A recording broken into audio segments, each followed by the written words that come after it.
My wife took a solo trip to find herself. Her Instagram had photos with another man in our hotel booking. I never thought I'd be the guy telling this kind of story. You know the type, the one people gossip about over dinner, or the post that goes viral because it's just too twisted to believe. But here I am, dragging my heart through the mud to share how I went from being the devoted husband to the guy who got blindsided by a hashtag. My wife Emily and I had been together for 6 years, married for 3. We weren't perfect, but we were solid. At least I thought we were. We built a quiet life in the suburbs, 2 stable careers, a dog named Milo, and a Sunday routine of coffee, laundry, and walks through the park, the kind of life you think is unshakable. About 6 months ago, Emily started talking about feeling stuck, like she didn't know who she was anymore. "I love you," she said, "but I need to find myself." I didn't fight her on it. I supported her. I even helped her book the damn trip. 5 nights in a coastal town we both loved, at a boutique hotel we'd stayed at before. She was going solo, a chance to unplug, journal, meditate, hike, whatever she needed to reconnect with herself. She promised to check in occasionally, but said she wanted to stay off social media and really disconnect. I respected that. I trusted her. I was an idiot. The first few days were quiet. She sent a couple of texts, said the weather was amazing, sent a photo of the sunset, no selfies, no pictures of the room. That should have tipped me off, but I didn't push. I figured she needed the space. Until day 4. My buddy Josh sent me a DM on Instagram. "Yo, is Emily back already?" I said no. He sent me a screenshot of her Instagram story. It was a boomerang of her clinking wine glasses with a man. Not a friend, not a brother, a stranger. A tall guy with a sleeve tattoo, beard, smug smile. The caption said, "Unexpected company but good vibes only." I stared at the screen, blinking, trying to make it make sense. Maybe it was someone she met at the hotel bar. Maybe it was a group event. Then I looked at the location tag. It was our hotel, the exact room we stayed in on our anniversary. Same view, same balcony, even the throw pillow I remembered accidentally staining with red wine. My chest tightened. I scrolled her page. It had gone from spiritual quotes and solo beach shots to full-on vacation couple content. She was back online. And she wasn't alone. The next post was a photo of her laughing, his arm around her waist, standing under the archway of our favorite cliffside restaurant. I called her. She didn't pick up. Texted, "Hey, in a yoga class, can I call you later?" Yoga class? She was wine tasting with another man. My heart pounded in my ears. I felt like I was watching someone else's life implode. I didn't sleep that night. Instead, I did something I never thought I'd do. I called the hotel. I pretended I was confirming my wife's reservation. They said, "Oh yes, Emily checked in with a +1." I nearly dropped the phone. "Sorry," I said, "there must be a mistake, she booked it solo." It was updated the day of check-in, the receptionist said. She added a guest. I felt like someone had punched me in the stomach. She hadn't just lied to me, she planned it. She used our favorite place, a symbol of our love, to host her affair. She was parading the betrayal online, dressing it up as some romantic escapade.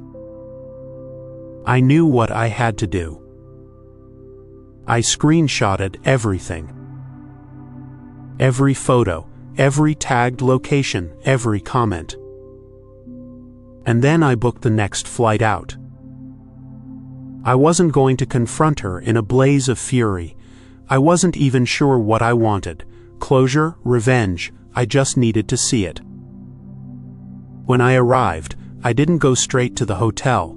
I watched from the boardwalk across the street. I saw her in a sundress, laughing, holding his hand. She looked free, like someone who'd forgotten she had a husband waiting at home, refreshing her texts and wondering if she'd found her center. She wasn't finding herself. She was replacing me. I didn't confront her there. I couldn't, not in public, not while I still had questions clawing at the inside of my skull. Instead, I flew home the next morning and waited. 2 days later, she walked into the house like nothing had happened, said she felt rejuvenated, thanked me for giving her the space to breathe. I let her talk. Then I asked, "Did you find yourself?" She smiled, "Yeah, I think I did." I showed her the phone, every photo, every comment, the call log from the hotel. Her face changed, like someone ripped the air out of her lungs. She stammered, said it was complicated, that he was someone she met months ago in a book club, that she didn't plan for it to happen. I didn't scream, I didn't cry, I just asked, why our place, why turn our memories into a crime scene? She didn't have an answer. I packed her things, quietly, deliberately. She tried to stop me, said she was confused, that maybe this made her realize what she really wanted. "Too late," I said, "you already posted it." It's been 4 months since that day. She moved out. I filed for divorce. At first, I kept watching her socials. She posted cryptic quotes about healing and letting go of the things that no longer serve you. The irony burned. Eventually, I stopped checking. I turned my pain into fuel. I started running again, picked up painting, reconnected with old friends, even took my own solo trip, not to find myself but to remind myself who I was before I was someone's afterthought. I realized something important. Betrayal doesn't start with cheating. It starts with dishonesty, with secrets, with choosing convenience over communication. Love without trust is just performance art. And I'm done being part of someone else's show. If you've made it this far, thank you. This was one of the hardest stories I've ever told. Not because of the cheating, but because of how deeply I loved someone who used my love as a shield for their lies. If you're going through something similar, please hear me when I say this. You deserve someone who chooses you even when no one's watching, especially when no one's watching. Trust your gut. Don't dismiss the red flags just because you love the person holding them. You are not crazy. You are not dramatic. You are just finally seeing clearly. If this story hit home for you, if it made you feel anything at all, don't forget to like this video.